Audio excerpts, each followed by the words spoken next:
Danke bafethu, welcome back to Nkuli Soccer. Breaking news bafethu, isquad seBafana Bafana sesi-announce-iwe siphumile sikhishwe uHugo Bros. Guess what? Mduduzi Shabalala akekho esquadini, bamdrobhile. Imagine, make this make sense, make it make sense. Akekho laphana balungisa isquad lesi bafethu esi-ready bapreparela for ilona i-AFCON bafethu abazoyidlala ngoDisemba. So lesi squad esomela iBafana Bafana. So if you made it to the squad, it means that you have a better chance yokuya ku-AFCON. If you didn't make it here, then inkinga serious. And esikhumbule ukuthi even lo muntu amreplaceile uRile Mfokeng akekho. Nasi isquad ke seBafana Bafana bafethu. Yabo goalkeeper uWilliams, uGosi, uShane, and then kama defenders laphana uMudau, uMatuludi. uMatuludi wePolokwane City, uMuloisane, uSibisi, uNdamane, uMudiba, uKabini, uMbokazi. Ama-midfielders-ke uMukwena, uNemtajela, u-Obas, uMbatha, uSithole, uMbuli. Then laphana phambili sino-Apolisi, uNkotha, uMuremi, uMakgopa, uFroster, uMagawula. That's the full squad seBafana Bafana. I don't know, how do you feel about the squad list bafethu? Cause khona abantu abangadlali la emathimini wabo, abangadlali abanganayo i-contribution that much, i-game time mawungabheka ama-minutes wabo awekho that much. uSithole bamselekthile last time, but guess what, azange a-contribute kakhulu uSithole, baze bamreplace because he's not ready ukubuya esquadini. Evidence Maggopa bamselekthile on what basis ngempela? Asibeni fair. In terms of ukushaya amagoli, but-ke uHugo Bros uyazi ukuthi why amselekthile Evidence Maggopa, but for me it's disappointing ukubona Evidence Maggopa laphana national team. Cause bakhona abafana badeserve ngcono. Mayikhuluma ngolona ngoThembinkosi Lorch, uthe hhayi uThembinkosi Lorch i-choice yakhe ukuthi angamselekthi laphana. Uthi uThembinkosi Lorch uke waba nabo bahamba even batravela naye wadlala, but ukuthi makabheke i-age at the moment, hayi yena ngeke amselect. Uthi akaboni i-reason yokuthi why amselect. But asibhekeni isquad seBafana Bafana mayikhuluma nge-age, I mean i-excuse engekho. uRonwen Williams unangaki? Ukhuliso Mudau una, I think 30 is approaching 30 lapho. uMukwena approaching 30. But uMaggopa, I think uthe uLorch akasiyi future yeBafana Bafana, so that is why ubheka i-age nezinto ezikanjalo. But even lama youngsters lawa khona in the next 2 years ngeke babe khona ku-national team. So ku-national team you have to be able to mix ama-senior players nabafana abancane, umix between the two. But I'm thinking ukuthi indaba kaLorch bafethu it's beyond ibhola. Khona inkinga eserious ekhona esingayazi thina maybe abangasitsheli yona, cause of there's no way uperforma kahle kanje eMorocco bangakuselect. But asingeneni kuma-players sibheke ukuthi bangaba influential kangakanani. Congratulations to Magawula ukuthi bakwazile finally bamselekthile after public outcry. Abantu basho ukuthi if khona umuntu odeservayo ukuselekthwa, it was long overdue, but bamselecthe for a friendly. So bona ukuthi will make the final team ezoya laphana ku-AFCON because yi-team enkulu esiyibhekile. Foster siyazi ukuthi udlala kahle kakhulu nalapha neNgilandi, ushaye winning goal yeBurnley. So i-player I think uyadeserve. Evidence Maggopa for mina akadeserve ukuba kuBafana Bafana, but ucoach uyamazi ukuthi umselekthilani. uMuremi for Orlando Pirates, I think it's well deserved. Uyadeserve ukuba laphana uMuremi. Why? Ama-performances wakhe good kakhulu. Apolisi uyadeserve ukuba kuBafana Bafana. Ama-performances wakhe good kakhulu bafethu for i-Orlando Pirates. I mean, he's one of the best players ku-Betway Premiership. Nakuma-cup games i-contribution yakhe, amagoli wakhe, i-play eli-serious ngempela for i-Orlando Pirates. uNkotha udlala laphana eSaudi Arabia, udlala kahle kakhulu, unama-goals already nama-assist kuleya league leya. So I think well deserved ukuthi abe khona laphana kwi-squadini. Teboho Mokoena, well deserved to be fair. Uyi-anchor, uyi-play eli-serious kakhulu ngempela for iBafana Bafana neMamelodi Sundowns. Then uNemtajela, I'm not sure. uNemtajela siyamazi ukuthi super talented, but I'm not sure ukuthi uzo-edane esquadini because of ibhola continental football idinga leyo aggression, especially ku-national team. Mncane ngomzimba, ku-midfielder they will just bully him. uMbatha no-Obas, I don't think uyadeserve ukuba sesquadini considering the fact that Mamelodi Sundowns akanayo that contribution enkulu this season. So ukuthi uselect-lani kanjani but I can understand it ngoba unomzimba bayayidinga that aggression laphana esiswini. So mesibheka u-Obasi, uMbatha, uSithole ba-eda leyo aggression laphana esiswini kuBafana Bafana. I think kunama-player amanye enza kangcono compared to labadlali labo Obasi noMbatha nolo, but uMbatha we know ukuthi i-contribution yakhe yani.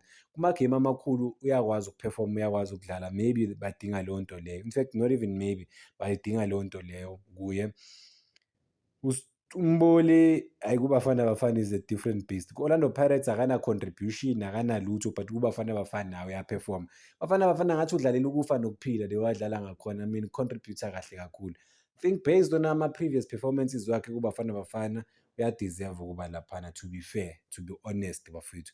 Based on ama-performances wakhe kuBafana Bafana nje kuphela, yabo, uyadeserve bafowethu. Kuma-qualifiers he gave everything. Bafana Bafana is a different player compared to kulokhunjana ku-Orlando Pirates. Well deserved, I think. uMbokazi well deserved. Akekho umuntu odeserve ukuba sesquadini njengoMbokazi bafethu, hhayi akekho. What a hard worker. At the same time Khuliso Mudau well deserved. Siyamazi ukuthi u-Edani every game ayidlalayo udlala kahle kakhulu. uModiba kuMamelodi Sundowns udlala kahle kakhulu, to be fair.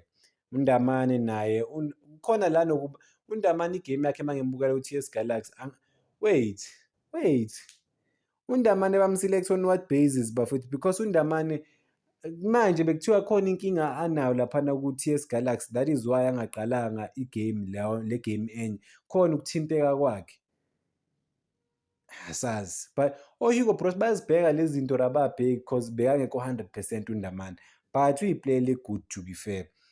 uSibisi I don't think uSibisi udlale kahle this season ukuthi abe kuBafana Bafana, but I think bamselecta based on ukuthi uHugo Bros since wafika laphana uSibisi ukhona, is forever present esquadini, nanokuthi is one of the senior guys laphana kuBafana Bafana. So yeah, ukhona ngaleyo ndlela leyo nje ukuthi is the senior, is also one of the leaders laphana kuBafana Bafana. uMloyisane is a good defender, but iStellenbosch asenzi kahle. Hugo Bros uthi akaselect ama-players lese ko-Kaizer Chiefs because if Kaizer Chiefs ayenzi kahle ezi team. iStellenbosch one of the worst teams ku-PSL at the moment. Why would he select umuntu ku-one of the worst teams? Inkinga-ke leyo. Matuludi wakuPolokwane City is a good player. I-height ikhona, aggression ikhona, angakwazi ukucontribute, but ukukhompyutha noKhuliso Mudau for i-position eyi-1, so ngeke kube lula for yena. If khona ugoalkeeper uGoss, I don't think udeserve ukuba kuBafana Bafana. Kubo goalkeeper sibeni fair bafethu, uconsider amagoli ayingaki, unama-clean sheets ayingaki. I think uWilliams noSipho Shane bayadeserve kuba kuBafana Bafana. Well deserved, but abanye are questionable bafethu.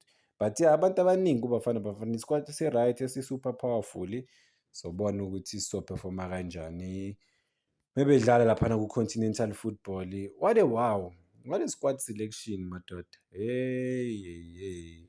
What a squad selection, what a team. I-team ka-Hugo Bros, i-team you cannot count them out ukuthi ngeke baperforme. Delivery banayo, they've done really well.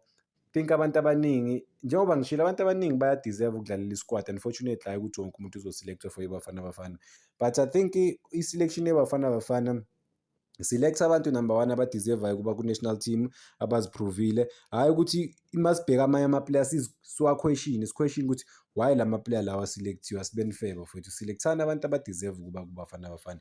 Even no-Hugo Bros kumele aselect abantu abadeserving. Hugo Bros-ke bafethu uzamile uku-explain ukuthi why angamselektanga uShabalala, uthi yena bekumele azame amanye ama-player aperforma kahle for kwamanye ama-team. Uthi-ke for i-friendly ukuthi asebenzise amanye ama-player awaphikhe laphana. Uthi uNemtajela uperforma kahle kakhulu for i-Orlando Pirates. Uthi for yena bekumele vele ambize laphana abone ukuthi uzobehave kanjani ku-training negroup. Uthi-ke that's why uShabalala engekho laphana. It's not a question ukuthi akamfuni anymore, uthi no, but-ke bekumele azame amanye ama-player. So if uzama amanye ama-player, there's nothing wrong vele ukuzama amanye ama-player, especially kuma-friendly games, but uHugo Bros khona ama angakhona la, cause why angadropanga uNkotha asebenzise isquad esinew-ke azame ama-player lawa angadlali or abanike i-opportunity sibone ukuthi usebenzisa lento le friendly. No, kanti le friendly game le preparation ye-AFCON. So mangakuselekthanga kusho ukuthi kune-chance ukuthi bakudrophe for isquad sa-next month. Cause wonke ama-players akhona wonke why angadrophi abo-Williams adrophe lama-senior players esiwajwayele adrophe oMbokazi saziyo ukuthi vele bazoselekhthiwa abadropha aselekte labafana abanye bese lama-player lawa amanye angithi ku-prelim squad uselekte ama-player awu-40 something akathathe le 20 something le enye le engajwayelanga ukuba ku-national team hhayi lento le yasitshela wena ayikho lento le ayishoyo. But kuzo-explain uku-explain abafowethu. Orlando Pirates iyadominate-ke laphana kuma-player awu-9 ama-player e-Orlando Pirates akhona laphana esquadini bafethu abawabize laphana ku-national team. Goalkeeper wakhona ama-defenders awu-2 uMbokazi noSibisi baningi kakhulu sibabonile aboMbuli oMbatha even o-Evidence Makgopa. But-ke mina I'm just happy ulona uMakhaula the most creative player laphana ku-Betway Premiership in terms of like ama-assist ukuthi ukhona. But kubizwa based on ini cause ubizwa ku-friendly not ku-official game. Sobona ukuthi maybe igabi bazombona ukuthi uzoba fit na ukuthi uzokwazi ukufit esquadini. But to be fair isquad sebayasazi isquad esizohamba bafethu siye ku-AFCON usazi kahle. Lawa igame yokuprepare leso squad lesa saziyo ukuthi siyahamba kumele aselecte sona. Lento le excuse ukuthi uzama amanye ama-player kumele azama ama-player amaningi esiwabonayo but-ke still uselect i-solid squad esaziyo ukuthi ama-player amaningi azohamba. But-ke hhayi ziyakhala bafethu.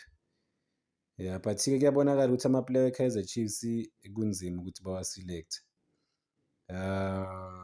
Ma-excuse and le excuse le ngikhulume ngayo kaThembi Nkosi-Lorch ukuthi mdala but akuna excuse ukuthi uzwane ukuthi mdala. I mean ezinye izinto no.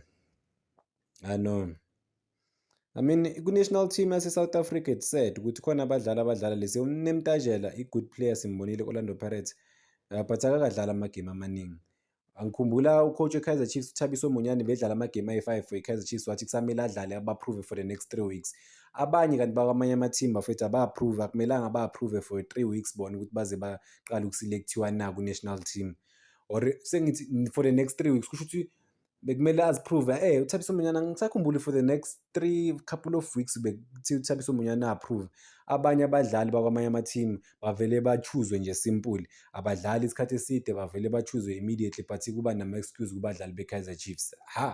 Akasho ucoach I'm not even complaining. uHugo Broos uyakwazi kwathola ama-results but akangachazi into engekho. uThabiso Munyane usho enye into but kulaba usho enye. Ngikhuluma ngoThabiso Munyane first time ngasikhathi bamselect azo-replacer umuntu bambuza ngoThabiso Munyane ukuthi why engekho selected athi kumele aqhubeke enze kangcono usafuna ukumbheka emagemini amaningi. Abanye badlala 2-3 games and then umuntu seka-back to kuBafana Bafana akunama-excuse. Funny enough uHugo Broos bekhona lapha ne-Kaizer Chiefs mayidlala ikora amagoli amaningi wabona abadlali be-Kaizer Chiefs abaningi ukuthi baphefomile but guess what he decided ukuthi no I will just select la bengifuna ukuba-select abanye abana-chance. Ulitshentshile yabo ulitshentshile i-South African football to be fair bafethu walethile ama-results but into emsize kakhulu bafethu performing Mamelodi Sundowns siyazi experience yabo obviously masikhuluma bekadlala ngayo i-team yeMamelodi Sundowns kakhulu to be fair because of I think iMamelodi Sundowns isize kakhulu uHugo Broos nesikhathi sakhe sase-South Africa because of bane-experience yokudlala international.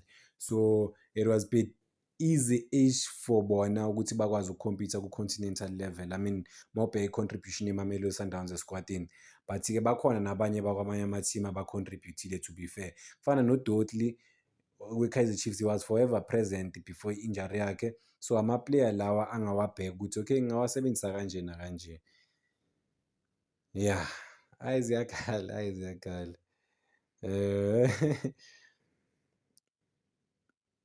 Ziyakhala but I think a good squad overall laphana ukuthi bangakwazi ukukhompyutha abafowethu but-ke njalo kuyohlezi kukhulunywa ngokuthi usibanibani why angaselekthwanga But-ke when you are deserving ukuselect-wa kuBafana select-wa, whether bazakudlalisa or abakudlalisi, but select-wa bafethu. Ama-player awu-9 weMamelodi awu-5 u-9 we-Orlando Pirates, awu-5 weMamelodi Sundowns aselecthiwe le squad esizodlala neZambia. Imatch e-crucial ngempela, just before njengoba ba-prepare for i-CAF. Danko bafethu, ngicela ningakhohlwa bafethu uku-like and subscribe, esimaking sure ukuthi le page ilifika ku-15,000 subscribers.